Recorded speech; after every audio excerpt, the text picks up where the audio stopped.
तो दोस्तों यहाँ पे एकदम क्रिस्पी करारा, एक भी ऑयल नहीं सोखा है और एकदम क्रिस्पी करारा बिना भिगोए साबूदाना का ये साबूदाना कटलेट बनके तैयार हो गया। खाने में बहुत ही टेस्टी। आप इस कटलेट को बिना व्रत के भी खा सकते हो। एक बार आप मेरे तरीके से व्रत वाला ये साबूदाना वड़ा और ये जो हमने चटनी बनाई है, ये वाली चटनी भी एक बार ज़रूर ट्राई करें। दोनों का कॉम्बिनेशन बहुत ही बढ़िया टेस्टी है।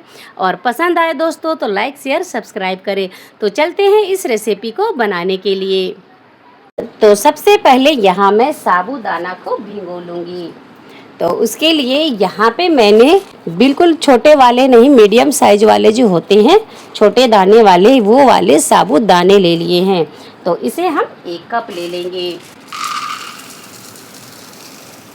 तो इसे आप कोई भी कटोरी कप से इस साबूदाने को नाप के ले सकते हैं।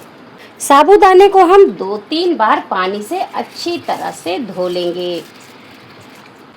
साबूदाने का जो स्टार्च है उसे हमें इस तरह से मसल के निकाल लेना है और 2-3 बार अच्छी तरह से पानी से हमें धो लेना है। यहाँ पे देख सकते हो साबूदाने को हमने बिल्कुल अच्छी तरह से 3 बार पानी से इसे हमने धो लिया है और इसमें 1-2 चम्मच जो एक्स्ट्रा पानी है उसे हम रहने देंगे। इसी से ये साबूदाना अच्छी तरह से फूल जाएंगे। ऊपर से हम इसमें थोड़ा सा इस तरह से 1-2 चम्मच पानी का छिड़काव कर देंगे। इससे ज़्यादा हमें इसे नहीं डालना है। और अब हम इसे 1 घंटे के लिए ढक के रख देंगे।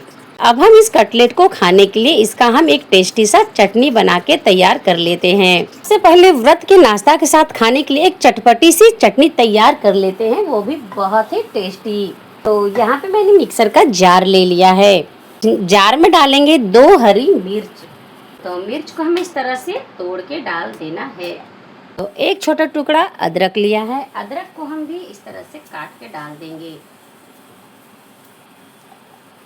इसके साथ मैंने लिया है 1 मुट्ठी हरा धनिया। तो अब हम डालेंगे 2 टेबलस्पून जितना काजू। और अब हम यहाँ पे डालेंगे स्वाद के लिए संधा नमक, जिसे हम व्रत में खाते हैं। और थोड़ा सा डालेंगे जीरा, आधा छोटा चम्मच चीनी। इस चटनी को खट्टा करने के लिए हमने यहाँ पे लिया है फ्रेश दही। तो इस चटनी को बनाने के लिए आपको यहाँ पे फ्रेश दही का यूज करना है। तो यहाँ पे 2 टेबलस्पून जितना हमने फ्रेश दही ले लिया है और इसमें हम थोड़ा सा पानी डाल देंगे इस तरह से। और इस चटनी का कलर बिल्कुल ग्रीन दिखे उसके लिए हमने यहाँ पे 2-3 क्यूब्स बर्फ ले लिया है। और अब हम इसे पीस के इसका चटनी तैयार कर लेते हैं। तो यहाँ पे ये चटनी बनके तैयार हो गई। इसे हम एक कटोरे में डाल देते हैं। तो कटलेट के साथ खाने के लिए यहाँ पे एक टेस्टी सी चटनी बनके तैयार हो गया है। तो यहाँ पे देख सकते हो कटलेट के साथ खाने के लिए ये चटनी बनके तैयार हो गई। एकदम टेस्टी सी यमी सी व्रत वाला चटनी बनके तैयार हो गया है। इसे बनाना बहुत ही आसान है।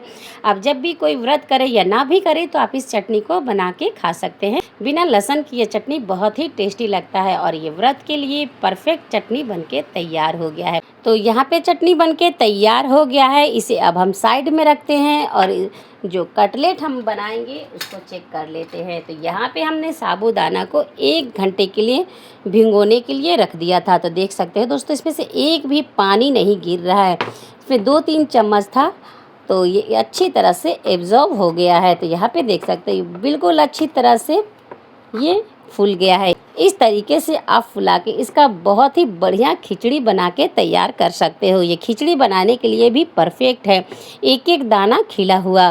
तो इसे अब हम साइड में रख लेते हैं। तो इस कटलेट को बनाने के लिए हमने यहाँ पे बिल्कुल छोटे साइज़ के 4 आलू ले लिए हैं। ये मीडियम भी नहीं है, छोटे वाले जो आलू होते हैं वो मैंने 4 ले लिए। अगर आपके पास मीडियम साइज़ के हैं तो आप यहाँ पे 2 आलू ले सकते हैं। अब हम आलू को ग्रेट कर लेंगे।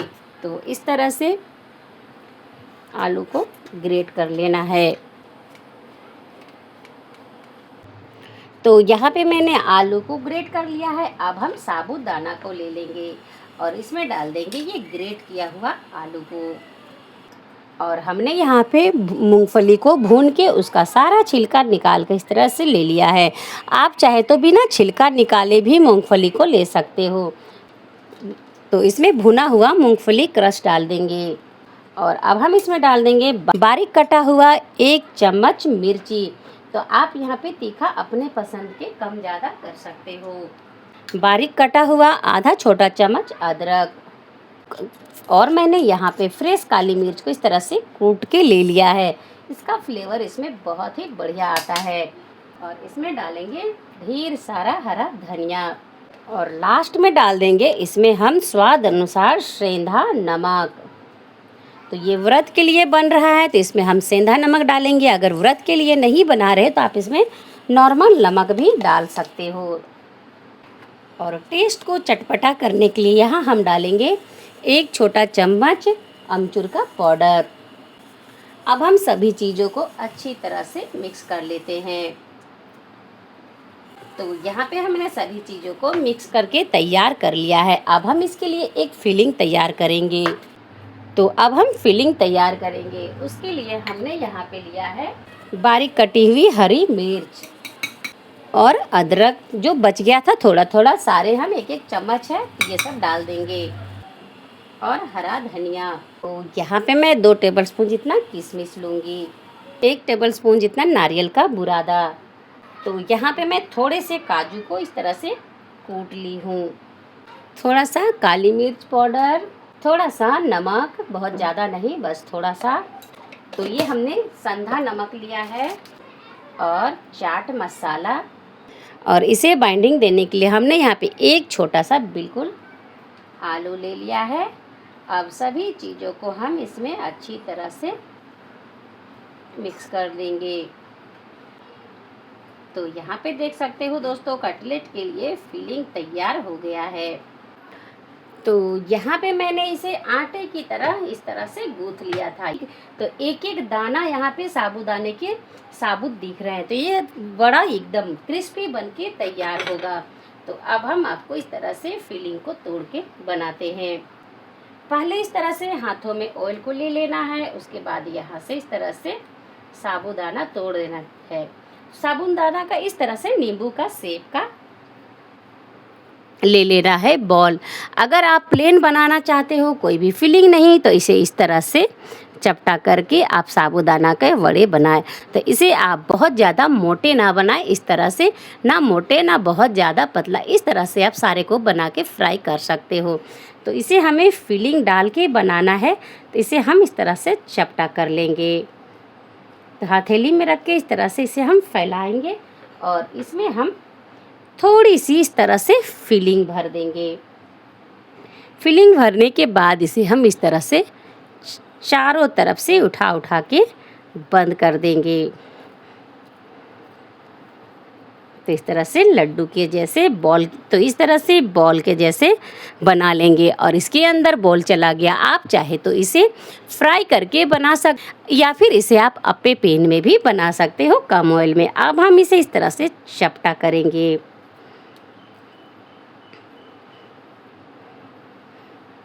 और शेप आपको इसे यहाँ पे जिस तरह से आप इसका शेप देना चाहें, तो इसे हम इस तरह से थोड़े से लंबे शेप में देंगे।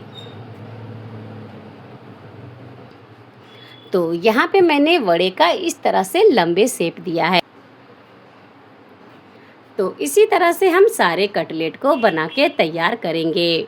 तो यहाँ पे देख सकते हो सारे कटलेट बनके तैयार हो गया। अब हम चलते हैं गैस की तरफ इसे फ्राई करने के लिए।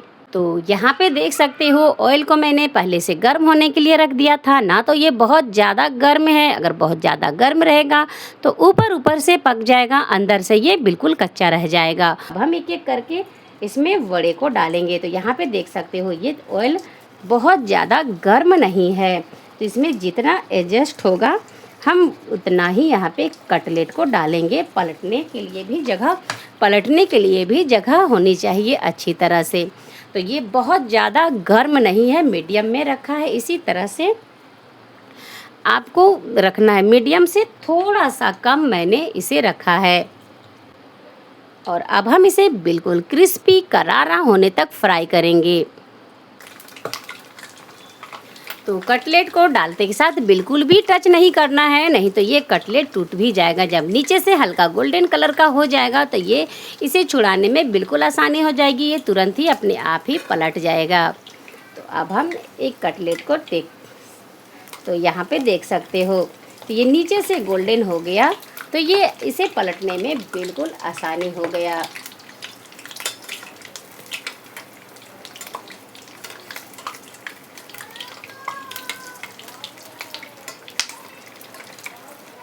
तो यहाँ पे एक भी कटलेट इस तरह से टूटेगा नहीं।